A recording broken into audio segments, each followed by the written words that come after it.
அப்போ மனுஷன் வாழ்க்கையில கஷ்டப்படுறதுக்கு காரணம் அவன் முதல்ல சுநீதி அந்த தர்மத்துக்கிட்ட போகணும். இங்க உட்காந்துருக்கும் போதே அமெரிக்கால கலிபோர்னியால என்ன நடக்கிறதுன்னு சொல்ல முடியுமா? இந்த ஒரு தப்பு பண்ணி அது ஒரு வாசனையா மனசுல ஒட்டின்றதான். இதுக்கு உதாரணம் என்னன்னா பெருங்காய டப்பா. பெருமாள் சொன்னார், என்ன போல குழந்தையா, என்ன போல இன்னொருத்தன் கிடையாது, நானே மகனா பிறக்கிறேன்.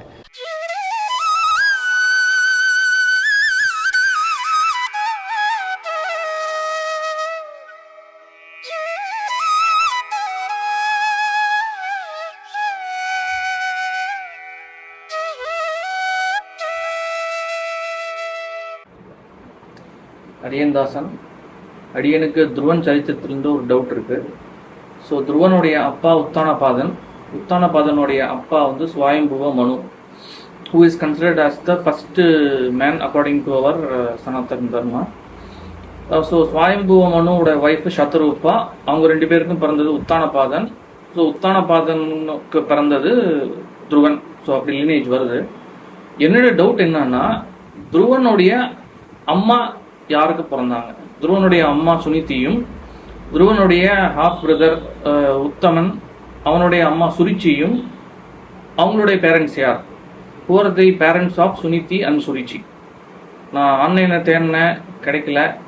அடியன் மனசு வச்சா ஆன்சர் சொல்வீங்க நம்புகிறேன். அடியன் ரங்கராஜன் ஃப்ரம் பாண்டிச்சேரி. ஆமாம், அவர் கேள்வியிலேயே பதில் இருக்கு. எந்த புராணத்திலையும் சுனீதி சுருச்சி அவளுடைய பெற்றோர்களை பற்றின குறிப்பு நேரடியாக இல்லை. சரி, வேற எந்த புராணத்திலையும் இல்லையேன்ட்டு நம்ம மக்கள் அடுத்து என்ன பண்ணுவா, நேராக கூகுளில் ஏதாவது பார்த்துருவா. அதனால கூகுளில் பார்த்தா அவள் ஒரு சில பதில்கள் போடுறா. ஆனால் கூகுளில் உள்ளதுக்கெல்லாம் நம்ம பிரமாணங்கள், புராணங்களோ இதிகாசங்களோ எதுவும் பதில் சொல்லலை. ஆனால் அவள் இந்த ஏன் கேள்வி இது கேட்குறாங்கிறதும் அடி எனக்கு தெரியும். அந்த மூலத்துக்கே சேர்த்து பதில் சொல்லிடுறேன். இந்த கொஸ்டின் கேட்குறது எதுக்குன்னா, இதை வச்சு அடுத்த கொஸ்டின் வரும்.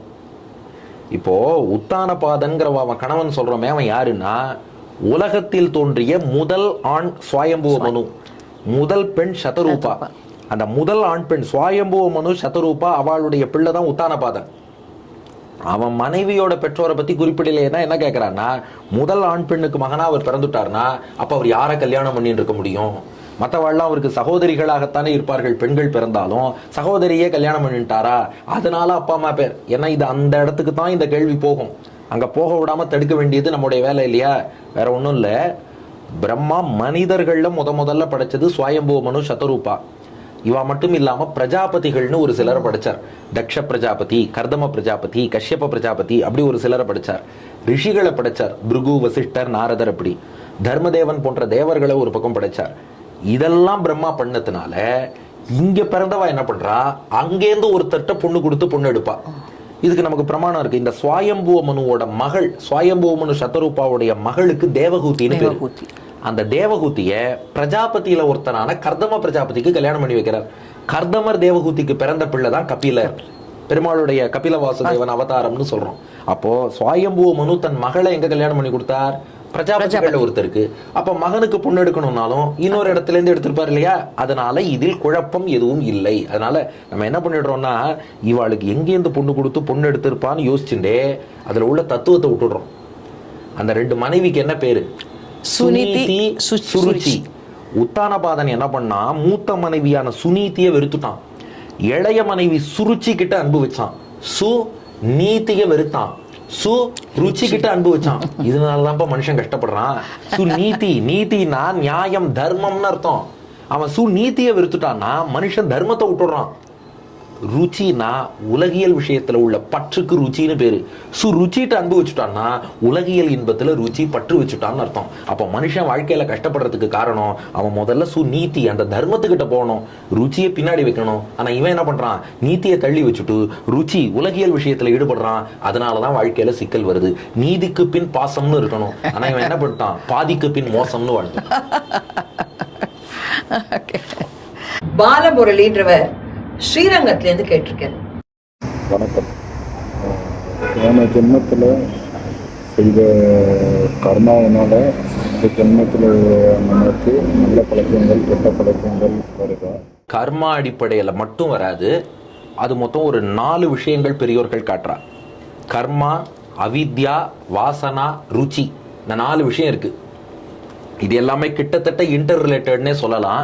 கர்மா அவித்யா வாசனா ருச்சி. இதுக்கு அவருக்கு பிரமாணம் வேணும்னா திருவாய்மொழியில முதல் 10 2ஆம் திருவாய்மொழி வீடுமின் முற்றவும் அதுல 9ஆம் பாசுரத்துல ஒடுங்க அவன் கண் ஒடுங்கலும் எல்லாம் விடும் பின்னும் ஆக்கை விடும்பொழுது எண்ணேன்னு பாசுரம்.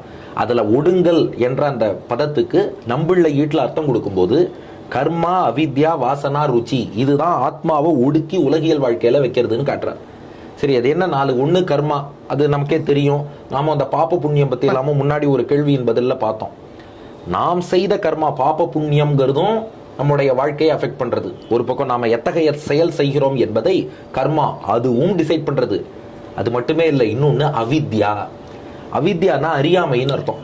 இந்த ஜீவாத்மா இருக்கே, இதுக்கான ஞானம்ங்கிறது தர்மபூத ஞானம்பா. அது எங்கும் பரவிய ஞானமா. இங்க உட்கார்ந்து இருக்கும் போதே அமெரிக்கால கலிபோர்னியால என்ன நடக்கிறதுன்னு சொல்ல முடியுமா? ஆஸ்திரேலியால நம்ம ஃப்ரெண்ட் என்ன பண்ணிட்டு இருக்காருன்னு சொல்ல முடியுமா? தேவலோகத்துல இப்ப இந்திரன் என்ன பண்றான்னு பார்க்க முடியுமா? என்ன ஆமான்னு தலையாற்றல் நமக்கு அதெல்லாமா தெரியுது. நம்ம வீட்டுல என்ன நடக்கிறதுனே நமக்கு தெரியல. இது மாதிரி ஒரு கலையோன்னு நினைச்சுட்டேன் அதை. ஆஹா, இயற்கையில அவ்வளவு தர்மபூத ஞானம் எங்கும் நிறைந்திருக்கக்கூடிய அளவுக்கு தர்மபூத ஞானம் ஆத்மாவுக்கு உண்டு. ஆனா கர்மாவை பண்ணி அந்த கர்மா என்ன பண்ணிடுதுன்னா இந்த ஞானத்தை சுருக்கி ஒழிச்சு வச்சுடுது. அதுதான் நம்ம உடம்புலயே என்ன இருக்குன்னு நமக்கு தெரிய மாட்டேங்கிறது, நம்ம வீட்லயே என்னன்னு தெரிய மாட்டேங்கிறது. அதுக்கு தான் அவித்யான்னு பேரு. அப்ப கர்மாங்கிறது ஒரு ஃபேக்டர். 2 இந்த அவித்யாங்கிறது என்ன பண்றது, இந்த அறிவை சுருங்கும்படியாக செஞ்சுடுறது. இப்ப யோசிச்சு பாருங்க, அறிவு நல்லா விரிவடைஞ்சிருந்ததுன்னா தெளிவா இருப்போம். இந்த இடத்துல எப்படி செய்யணும், கரெக்டா பிரசன்ஸ் ஆஃப் மைண்டோட வேலை செய்வோம். ஆனா இந்த கர்மாவனால அறிவு கொஞ்சம் சுருங்கி போயிடுதுன்னா டிஸ்கிரிஷன் பவர் குறைஞ்சிடும். அப்ப நல்லது எது கெட்டது எதுன்னு சட்டுன்னு புரியாது. அப்போ ஒரு தப்பான முடிவு எடுப்போம். அப்ப அதுவும் இன்ஃப்ளூயன்ஸ் பண்ணும் இல்லையா? கர்மா மட்டும் ஃபேக்டர் இல்லை. இந்த அவித்யாங்கிறது என்ன பண்றது, அறிவை கொஞ்சம் சுருக்கிடுறதுனால நமக்கு தெளிவா புரிய மாட்டேங்கிறது. நாம யோசிப்போம், தெளிவா இருந்தா இப்படி பண்ணியிருக்க மாட்டேனே, கொஞ்சம் ஏதோ குழம்பி போய் தான் பண்ணிட்டேனோ, நம்ம அப்புறம்லாம் யோசிச்சு பார்க்கணும் இல்லையா? அப்ப அந்த அவித்யாங்கிறதும் ஒரு ஃபேக்டர், என்ன செயல் செய்யறோங்கிறதுக்கு. 3வது என்னன்னா ருச்சி. ருச்சினா ஒரு தப்பு பண்ணி இந்த ருச்சி கண்ட பூனைன்னு ஒன்று சொல்லுவா பாருங்க. அது ஒரு வீட்டில் வந்து பால் சாப்பிட்டுடுத்துனா அது திரும்ப அங்கே வந்து சாப்பிடணும்னு தோணும். அது போல ஒரு தப்பு பண்ணிட்டோம்னா அதுல ஒரு விருப்பம் வந்துருமா, அந்த தப்பு பண்ணும்போது சந்தோஷமா இருக்கே. அதனால இவன் என்ன பண்றான், மீண்டும் புத்தி அப்பப்போ சொல்லும், அறிவு கூட வேலை செஞ்சு வேண்டாண்டா அது தப்புன்னு சொல்லும். மனசு கேட்காது, இல்லை எனக்கு செய்ய பிடிச்சிருக்கு நான் செய்யத்தான் செய்வேன் அப்படின்னு போய் செய்யறது பாருங்க, அதுக்கு ருச்சின்னு பேரு. 4வது வாசனை. வாசனைனா மென்டல் இம்ப்ரிண்ட், மனப்பதிவு. இந்த ஒரு தப்பு பண்ணி அது ஒரு வாசனையா மனசுல ஒட்டின்றதான். இதுக்கு உதாரணம் என்னன்னா பெருங்காய டப்பா. பெருங்காயம் தீர்ந்ததுக்கு அப்புறமும் டப்பால வாசனை இருக்கும் இல்லையோ, நீங்க தப்பு பண்ணதுக்கு அப்புறமும் தப்பு பண்ண வாசனை மனசுல இருக்குமா. அந்த இம்ப்ரிண்ட் என்ன பண்ணிடும்னா உங்களை இன்வாலன்ட்ரியா மீண்டும் அந்த தப்பு பண்ண வைக்கும். பழக்க தோஷம்னு சொல்றோம் பாருங்க. சில தப்பு பண்ணிட்டு என்னடா தப்பு பண்ணிட்டியே, பழக்க தோஷம், தப்பு பண்ணியே பழக்கம் மறுபடியும் பண்ணிட்டேங்கிறான். இந்த ருச்சிக்கும் வாசனைக்கும் ஒரு வித்தியாசம் சொல்லிடுறேன். ஏன்னா 2 கிட்டத்தட்ட ஒரே மாதிரி இருக்கும். ருச்சினா என்ன, தப்பு பண்ணா மீண்டும் பண்ணா. வாசனை தப்பு பண்ணா மீண்டும் பண்ணா. என்ன வித்தியாசம்னா ருச்சினா தப்பு பண்ணிட்டு வாலண்டரியா அந்த தப்பை மீண்டும் பண்ணா அதுக்கு ருச்சின்னு பேரு. ஆனா தப்பு பண்ண வாசனையில இன்வாலண்டரியா மீண்டும் பண்ணா அதுக்கு வாசனைன்னு பேரு. அப்ப நீ பண்ண கர்மா, அதனால் உன் அறிவு சுருங்கிய அவித்யா அதுல டிஸ்கிரிஷன் பவர் போயிடுத்து. ருச்சிங்கிறது வாலண்டரியா மீண்டும் பண்ண வைக்கிறது, வாசனை இன்வாலண்டரியா மீண்டும் பண்ண வைக்கிறது. இது எல்லாத்தோட காம்பினேஷன் தான் நாம் செய்யக்கூடிய அடுத்தடுத்து செய்யக்கூடிய செயல்களா அமையிறது.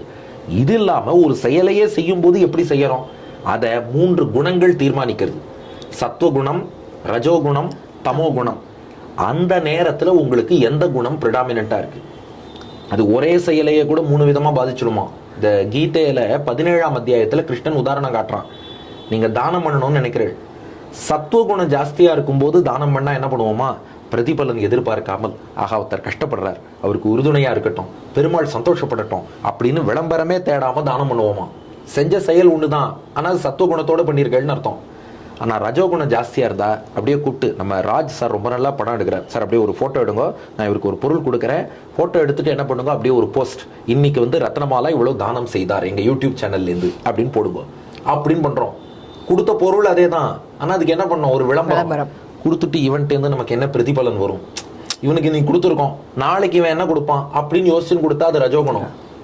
ஆனா அதே இதை கொடுக்குறேன், இவன் இதை வச்சுலாம் வாழக்கூடாது, இவன் அழிஞ்சு போகட்டும், அந்த ஒரு எண்ணத்துல கொடுத்து, அதாவது தானும் கெட்டு அடுத்தவனையும் கெடுக்கிற மாதிரி, இது நமக்கும் இந்த தானம் பிரயோஜனம் இல்லை இவனுக்கும் பயன்படக்கூடாதுன்னு நினைச்சுன்னு கொடுத்துட்டோம்னா அது தமோ குணம். அப்ப அந்த நேரத்துல உங்களுக்கு எந்த குணம் தலை தூக்கி இருக்கோ அந்த குணத்தோடு நாம அதுக்கேத்த மாதிரி செயல் செய்யறோம். அப்ப செஞ்சது ஒரே தானம் தான், ஆனா அவளுக்கு பலன் பெருமாள் ஒரே மாதிரியா கொடுப்பார்? எண்ணத்தை பார்த்து தானே கொடுப்பார். அப்ப அந்த எண்ணத்தை எது டிசைட் பண்றது? குணங்கள். அப்போ சத்துவ குணத்தை வளர்த்துக்கணும். சத்துவ குணத்தை வளர்க்கறதுக்கு என்ன வழி? சுத்த சத்துவமயமான பெருமாள் திருமேனியை தியானம் பண்ணணும். பெருமாள் திருமேனியில தான் சத்துவ குணம் இருக்கு. நம்ம கோவிலுக்கு போறோம், பெருமாளுக்கு திருவாராதனம் பண்றோம், எல்லாம் எதுக்கு? அந்த சத்துவ குணமே வடிவெடுத்த பெருமாளை அனுபவிக்க மனசுல சாத்விக எண்ணங்கள் வளரும். சாத்விக எண்ணங்கள் நிறைய வளர்ந்ததுன்னா என்ன ஆகும்? நம்முடைய கர்மா அதெல்லாம் பெருமாளே போக்கி கொடுப்பார். அது போக்கி கொடுக்க என்ன ஆகும்? அறிவு விரிவடையும், டிஸ்கிரிஷன் பவர் கரெக்ட் ஆகும். அவரை அனுபவிக்க இந்த ருச்சி வாசனை இதெல்லாமும் விலகிடும். அப்ப சத்துவ குணத்தோடு நம்ம நல்ல எண்ணத்தோடு நல்ல செயல்களில் ஈடுபடுவோம். இன்னொரு விஷயம், சத்துவ குணம் வளர்வதற்கு முக்கியமான விஷயம் என்னன்னா ஆகார நியமம். ஆகார சுத்தவு சத்துவ சுத்திகி, சாந்தோக்கிய உபனிஷத் சொல்றது. அப்ப நல்ல சாத்விகமான உணவை நாம எடுத்துட்டோம்னா அது இன்னும் நமக்கு சத்துவ குணத்தை, பெருமாளுக்கு கண்டருள பண்ண பிரசாதம், பெருமாளுக்கு சமர்ப்பிக்காம சாப்பிடக்கூடாது, அவனுக்கு சமர்ப்பிச்சுட்டு சாப்பிட்டோம்னா சத்துவகுணம் நல்லா வளரும். அப்ப இந்த மாதிரி நாம பண்ணோம்னா அது சத்துவகுணத்தை வளர்த்துக்கவும் உதவும், இந்த தீய செயல்கள்லேருந்து விலகி இருக்கவும் உதவும். அப்படி இல்லாமல் எதை வேணா இப்ப வேணா சாப்பிடலான் இருந்துட்டு பகவானை சிந்திக்காம மற்ற விஷயத்தை சிந்திச்சோம்னா ஞானமும் சுருங்கும், வாசனை ருச்சியும் அப்படி இப்படி ஈடுபடுத்தும், சத்துவகுணம் இல்லாம ரஜோகுணம் தமோ குணம் வரும். இது எல்லாத்தோட காம்பினேஷன் தான் நாம செய்யக்கூடிய செயல்களை ஒழிய அவர் சொல்ற மாதிரி கர்மாங்கிற ஒண்ணு மட்டும் இல்லை, அதோட அல்லைட் ஃபேக்டர்ஸ் நிறைய இருக்கு. இதுக்கு மேல பெருமாள் அனுகிரகம்னு ஒண்ணு இருக்கு. இதுலயே கூட சார் சில பேர் நான் பார்த்திருக்கேன், இப்ப நிறைய பேருக்கு அந்த எண்ணங்கள் உண்டு. ஒரு பட்டுப்படவை எடுப்போம், இதை வந்து யாருக்கானு கொடுத்துடலாம் அப்படின்னு தோணும். அப்புறம் கொஞ்ச நேரம் கழிச்சு லட்ச நன்னா தானே இருக்கு, இன்னும் கொஞ்ச நாள் கட்டிட்டு அப்புறம் கொடுக்கலாமே, இப்ப வேண்டாமேன்னு எடுத்து வச்சிடுவோம். சோ அந்த நிமிஷத்துக்குள்ளேயே நம்ம அந்த குணங்கள்லாம் நிறைய மாறுறது. அது ஒருத்தர் சொன்னார், உபன்யாசம் கேட்டு இருக்கும் போதே முதல் 15 நிமிஷம் சத்துவ குணம் இருக்கும், ஏன்னா வந்து என்ன சொல்றாருன்னு கேட்கலான்ட்டு வருவா. 15 நிமிஷம் கழிச்சு கொஞ்சம் ஹைப்பர் ஆக்டிவ் ஆயிடுவா, இங்க திரும்புறது அங்க திரும்புறது, அது ரஜோகுணம். அரை மணி நேரம் ஆச்சுன்னா இவர் எப்ப முடிப்பாருன்னு தெரியல, தூங்கிடுவா, அது இன்ஆக்டிவ் தமோ குணம். அப்போ ஒரே இடத்துல உட்காந்து உபன்யாசம் கேட்கும் போதே சத்துவகுணம் ரஜோகுணம் தமோ குணம் எல்லாமே சேர்ந்து வருது. அதாவது இது என்னன்னா நம்ம மைண்ட் அப்படிதான் அப்பப்போ ஆசிலேஷன்லயே தான் இருக்கும். நாம தொடர்ந்து பகவானையே சிந்திப்பது அப்படின்னு வச்சுட்டோம்னா ஆகார சுத்தௌ சத்துவ சுத்திகி சத்துவ சுத்தௌ துருவா ஸ்மிருதிகி. அடுத்த நீங்க கரெக்டா கேட்டாள் இந்த கேள்வி, உபனிஷத்தை அடுத்தது அதுக்கு பதில் சொல்லிடுது.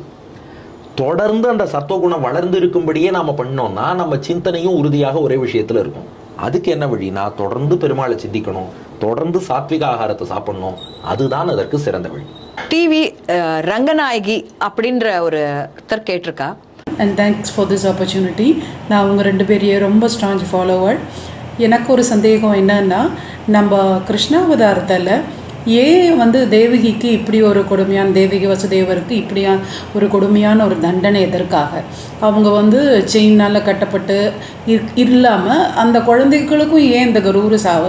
இப்போ நம்ம சந்தனு மகாராஜாவுக்கு முன்னாடி அஷ்டவசுக்கள் எப்படி அந்த 7 பேர் இறந்தாங்களோ அந்த மாதிரி யதார்த்தமாக இருந்திருந்தால் நல்லா இருந்திருக்குமோ? I am not the director for பகவானுடைய இதுக்கு, ஆனால் இந்த ஒரு சின்ன ஒரு இது இருந்துகிட்டே இருக்குது. ஏன் அவங்கள இவ்வளோ தூரம் கஷ்டப்படுத்தணும் அப்படிங்கிற ஒரு கேள்வி. இன்னொன்று, இப்படிப்பட்ட கஷ்டமான சூழ்நிலையும் தாம்பத்திய உறவு சாத்தியமா அப்படிங்கிற ஒரு கேள்வியும் ஓடுது ஐயா. மற்றவங்களுக்கு சொல்கிறதுக்கேனும் நம்ம கொஞ்சம் இதில் ஸ்ட்ராங்காக இருக்கணும்னு விருப்பப்படுறேன். தேங்க்யூ. ஓகே, நல்ல கேள்வி. தேவகி வசுதேவரை பொறுத்தவரை அவ கஷ்டப்பட்டான்னா அவளுடைய முன்ஜென்ம கர்மா அது. இப்போ தேவகி வசுதேவருக்கு ஒரு முன்ஜென்ம வரலாறு இருக்கு. பிருஷ்ணி சுத்தபஸ்னு ஒரு கணவன் மனைவி. பிருஷ்ணிங்கிறவ மனைவி, சுத்தபஸ் கணவர். 2 பேரும் பெருமாளை குறித்து தவம் பண்ணா. பெருமாள் காட்சி தந்து என்ன வரம் வேணும்னு கேட்டார். உன்னை போலவே குழந்தை வேணும், உன்னை போலவே குழந்தை வேணும், உன்னை போலவே குழந்தை வேணும். ஒரு ஆர்வத்துல 3 தரம் கேட்டுட்டா. பெருமாள் சொன்னார், என்ன போல குழந்தையா? என்ன போல இன்னொருத்தன் கிடையாது, நானே மகனா பிறக்கிறேன். நீங்க ஒரு ஆர்வத்துல 3 தரம் கேட்டுட்டேள், அதனால 3 தரம் உங்களுக்கு மகனா பிறக்கிறேன்னார். அதனால பிருஷ்ணி சுத்தபஸுக்கு மகனா பிருஷ்ணி கர்ப்பன்னு தோன்றினார். அடுத்து அவளே அதிதி கஷ்யபரா வந்தா, அவ பிள்ளை வாமனனா தோன்றினார். அடுத்து அவளே தேவகி வசுதேவராக வந்தார், அவளுக்கு பிள்ளை கிருஷ்ணனாக பகவான் தோன்றினான். அவளுக்கு மெயினான கஷ்டம் என்னன்னா, சிறையில் அடைச்சது ஒரு பக்கம் கஷ்டம்னா, இந்த 6 குழந்தைகளை கம்சன் வந்து அவ கண் எதிரிலேயே கல் தூண்ல மோதி மோதி 6 குழந்தைகள் செத்து போச்சு. அது அவளுக்கு கஷ்டம் தானேனா? இல்ல, பகவானுடைய எல்லா லீலைக்கும் ஒரு காரணம் உண்டு. இந்த 6 குழந்தைகள் யார் அப்படின்னா, அது புராணங்கள்ல சொல்லப்பட்டிருக்கு. மரீச்சின்னு ஒரு முனிவர். அந்த மரீச்சி முனிவருடைய 6 பிள்ளைகள் ரிஷிபுத்திரர்கள் தான் அவர்கள். விஷ்ணு புராணத்துல அவளுக்கு ஷட் கர்ப்பர்கள்னு பேரு, ஷட் கர்ப்பாகா அப்படின்னு சொல்லுவா. அந்த 6 பேரும் பிரம்மாட்ட போய் அபச்சாரப்பட்டுடுறா. அவ தப்பு பண்ணிட்டா. பிரம்மா அவளுக்கு 2 சாபம் கொடுத்தார். காலநேமிங்கிற அசுரனுக்கு பிள்ளைகளா நீங்க பிறக்கணும், காலநேமி கையாலேயே சாகணும். காலநேமிங்கிற அசுரனுக்கு பிள்ளைகளா அவ பிறந்துட்டா, காலநேமி அவர்களை கொல்லும் தருணம் வந்தது. ஆனா தன் கையால குழந்தைகளை கொல்ல அவனுக்கு மனசு இல்லை, ஏன் குழந்தைகளாச்சு. அவன் என்ன பண்ணிட்டான், அவளை பாத்தாள லோகத்துல கொண்டு போய் ஒளிச்சு வச்சுடுறான். அந்த குழந்தைகளுக்கு அந்த ஒரு சாபம் மிச்சம் இருக்கு. காலநேமி பிள்ளைகளா பிறந்தாச்சு, ஆனா காலநேமி கையால சாகணும் அது இன்னும் கிடைக்கல. அதனால பாத்தாளத்திலேயே இன்னும் சாப்ப விமோச்சனம் கிடைக்காம காத்துட்டு இருந்தா. அதனாலதான் பகவான் என்ன சங்கல்பம் பண்ணா, அந்த காலநேமி தான் அடுத்த ஜென்மத்துல கம்சனாக வந்து பிறக்கிறான். இந்த 6 குழந்தைகளையும் தேவகி வசுதேவருடைய 6 குழந்தைகளா வந்து பிறக்க வச்சான். கம்சனாகிய காலநேமி தன் குழந்தைகள்னே தெரியாம வசுதேவர் பிள்ளைகள் நினைச்சிட்டு 6 பேரையும் தூள்ல மோதி மோதி மோதி மோதி கொன்னான். மக்கள் அறுவரை கல்லிடை மோதன்னு பெரியாழ்வார் பாசுரம். மோதி கொன்னுட்டான். அதாவது இதுல இருந்து என்ன புரியுது, அடுத்தவருக்கு தீங்கிழைக்கிறதா நினைச்சுன்னு எதையா பண்ணோம்னா நமக்கு நாமே தீங்கிழைக்கிறோம்னு அர்த்தம். இவன் வசுதேவர் பிள்ளை நினைச்சிட்டு தான் கொல்ல தயங்கிய அந்த 6 குழந்தைகளை தான் கொண்டு இருக்கான். அவளுக்கு சாப்ப விமோச்சனம் கிடைச்சு போனா. அப்ப இது பகவான் செய்த அனுகிரகம் தானே. எல்லாத்துக்குள்ளேயும் பகவான் ஒரு காரணம் வச்சிருப்பான். அது நமக்கு புரியலைன்னா அவர் செஞ்சதை தப்புன்னு நாம சொல்லிட்டு போயிடுறோம். அதுதான் நம்மளுடைய பழக்கம். அதனால நமக்கு புரியாம பல காரணங்கள் இது போல. இதுல இன்னொரு ரகசியம் பாருங்க, இவ அசுரர்களா பிறந்தவா தானே. கிருஷ்ணனுக்கு எப்படி அண்ணாக்களானா, கீர்த்திமான், சுஷேணன், பத்ரசேனன், ருஜு, சம்மர்தனன், பத்ரன் 6 பேர். எப்படி கிருஷ்ணனுக்கு அண்ணாவானா? கீர்த்திமான், சுஷேணன், பத்ரசேனன், ருஜு, சம்மர்தனன், பத்ரன். அந்த 6 பேர் இருக்காளே, காலநேமி பிள்ளைகளா பிறந்தவா சண்டன் மர்க்கன் குருகுலத்துல படிச்சாலும். அங்கதான் பிரகலாதனும் படிச்சான். ஒரே ஒரு நாள் பிரகலாதனை சந்திச்சாலாம். அவனோட சேர்ந்து நாராயணா நாராயணான்னு பாடினாலாம். ஒரு பக்தனோடு ஒரு நாள் சேர்ந்து இருந்த அந்த புண்ணியம் கிருஷ்ணனுக்கே அண்ணாவாகக்கூடிய பாக்கியம் அவளுக்கு கொடுத்துருச்சு. அதுதான் சத் சங்கத்தோட ஏற்றம். அப்ப அங்கேயும் பகவான் இவ்வளவு பெரிய விஷயம் வச்சிருக்கான். அதனால தேவகி வசுதேவர் கட்டப்பட்டான்னா அவ ஏற்கனவே பிறவிகள் எடுத்திருக்கா, அந்த முன்ஜென்ம கர்மா. ஆனா 2வதா ஒரு கேள்வி கேட்டா பாருங்க, அது ஒரு அழகான கேள்வி. கம்சனுக்கு அசரீரி சொல்லிடுத்து, இந்த தேவகிக்கு பிறக்க போற 8வது குழந்தை தான் உனக்கு யமன்னு. அப்போ கம்சன் என்ன பண்ணா, தேவகியை கொல்ல பார்த்தான். வசுதேவர் தான் அவன்கிட்ட சொல்றாரு, இல்லப்பா பெண்ணை கொல்வது பாபம், அதுலயும் தங்கையை கொல்றது கொடிய பாப்பம். கல்யாண கோலத்துல தங்கையை கொல்வதுங்கிறது மிக மிக கொடிய பாப்பம். நீ மரணத்தை ஜெயிக்கிறேன்னு சொல்லிட்டு இந்த பாபத்தை பண்ணேன்னா பெரிய நரகத்துல போய் கஷ்டப்படுறாப்புல ஆயிடும். வேண்டாம், இந்த தப்பு பண்ணாத, வேணா குழந்தைகள் எல்லாம் ஒப்படைக்கிறேன்னார். அதனால கம்சன் என்ன பண்றா, சரி உங்க குழந்தைகள் எல்லாம் ஒப்படைச்சிருங்கிறான். பின்னாடி அவளை சிறையும் வைக்கிறான். இப்ப இவ என்ன கேட்கறா, தேவகி வசுதேவரை தனித்தனியா தங்க வச்சிருந்தா குழந்தைய பிறந்திருக்காது, எதுக்கு அவளை சேர்த்து தங்க வைக்கணும், எதுக்கு குழந்தை பிறந்திருக்கு அவனே சான்ஸ் கொடுக்கணும்னா கம்சன் வேற மாதிரி யோசிச்சான். இவாளை தனித்தனியா தங்க வச்சாலும் சந்தேகப்படணும், ஒருவேளை சந்திச்சிருப்பாளோ, ஒருவேளை குழந்தை பிறந்திருக்குமோ, ஒருவேளை பிறந்து நம்ம கிட்ட இருந்து மறைச்சிருப்பாளோ, இப்படி பயப்படணும். வேண்டாம், ஒன்னாவே தங்க வைப்போம், சீக்கிரமா குழந்தைகளை பிறக்க வைப்போம்.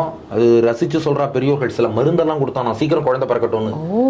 எதுக்குன்னா அசரீரி 8வது குழந்தை தான் யமன்னு சொல்லிடுத்து. வானத்துல தோன்றின அசரீரி அஸ்யாஸ்துவாம் அஷ்டமோ கர்ப்பஹா ஹந்தாயாம் வகசே அபுதா, இவளுக்கு பிறக்க போற 8வது குழந்தை தான் உனக்கு யமன்றது. அப்ப கம்சன் என்ன கால்குலேட் பண்ணான், கிடுகிடுன்னு குழந்தைகள் பிறக்கட்டும், கிடுகிடுன்னு 8வது குழந்தையும் பிறக்கட்டும். பிறந்ததுமே குழந்தைக்கு பெருசா வலிமை இருக்காது. அந்த 8வது குழந்தையும் சீக்கிரம் பிறந்து அந்த 8வது குழந்தையும் நான் கொன்னுட்டேன்னா நான் யமனையே கொன்றதற்கு சமம். 8வது குழந்தை தான் எனக்கு யமன்னு தேவர்கள் விதி சொல்லிட்டா, அதுதான் விதி. ஆனா அந்த 8வது குழந்தைய நான் சீக்கிரம் கொன்னுட்டேன்னா அதுக்கப்புறம் என்ன கொள்ள யாருமே இருக்க மாட்டாளே. அப்ப கம்சனை எப்படிப்பா கொல்லுவதுன்னா அந்த 8வது குழந்தை தான் கொண்டு இருக்கணும், ஆனா அதுவே செத்து போயிடுத்து விதி. அதனால ஒரு விதி விலக்கா கம்சன் நிரந்தரமா உயிரோட இருக்கட்டும்னு விட்டாலும் விட்டுடுவான். அதனால அந்த 8வது குழந்தை சீக்கிரம் பிறந்து அதை கொன்னுட்டா அதுக்கப்புறம் சாஸ்வதமா மரணம் இல்லாம தான் வாழலாம்னு கால்குலேட் பண்ணான். அதனாலதான் இந்த இஃப்ஸ் அண்ட் பட்ஸ் தனித்தனியா தங்க வச்சு பின்னாடி ஒருவேளை சந்திச்சிருவாளோ, ஒருவேளை குழந்தை பிறந்துருமோன்னு பயப்படுறதுக்கு, சீக்கிரம் எதிரி வரட்டும், சீக்கிரம் கொன்னுடுறேன், நான் நிரந்தரமா வாழலான்னு கணக்கு பண்ணி இப்படி பண்ணிட்டான் கம்சன். நல்ல ஐடியா பண்ணிருக்கார் கம்சன். எங்க நல்ல ஐடியா, பெருமாளை மீறி யாரும் ஒண்ணும் பண்ண முடியாது, கடைசியா போயிட்டான் பாருங்க. இல்ல கடைசியில அவனுடைய கர்மா அது போய்தான் ஆகணும். ஆனா அந்த குதர்க்கமா யோசிக்கிறது எல்லாருக்கும் வரும்னு சொல்ல முடியாது இல்லையா. ஆனா இதுல இருந்து நாம புரிஞ்சுக்க வேண்டியது என்னன்னா, நீ 1000 தான் திட்டம் போட்டாலும் மரணம்ங்கிறது இன்றியமையாது. கரெக்ட். அதுதான், அதாவது உலகத்துல மரணம்ங்கிறது பார்க்கணும் இல்லையா. யக்ஷ பிரஷ்னத்துல உலகின் பெரிய அதிசயம் என்னன்னா, மக்கள் எத்தனையோ பேர் சாகிறத பார்த்தாலும் பார்த்துன்னு இருக்கவன் நான் நிரந்தரமா வாழ்வேன்னு கற்பனை பண்றானே, அதுதான் பெரிய அதிசயங்கிறான் உலகத்துல. அப்போ அந்த மரணம்ங்கிறது ஃபேக்ட். அந்த ஃபேக்டை வந்து நாம அக்செப்ட் பண்ணிக்கணும். அந்த மரணத்தை ஜெயிச்சவான்னு யாரும் கிடையாது. ஒரு பொருளுக்கு மேனுஃபேக்சரிங் டேட் இருக்குனாலே எக்ஸ்பைரி டேட்டும் இருக்குன்னு அர்த்தம். டேட் ஆஃப் பர்த் உள்ளவனுக்கெல்லாம் டேட் ஆஃப் டெத் உண்டு. அந்த ஃபேக்டை புரிஞ்சுக்காம கம்சன் பண்ணதுதான் இத்தனையும்.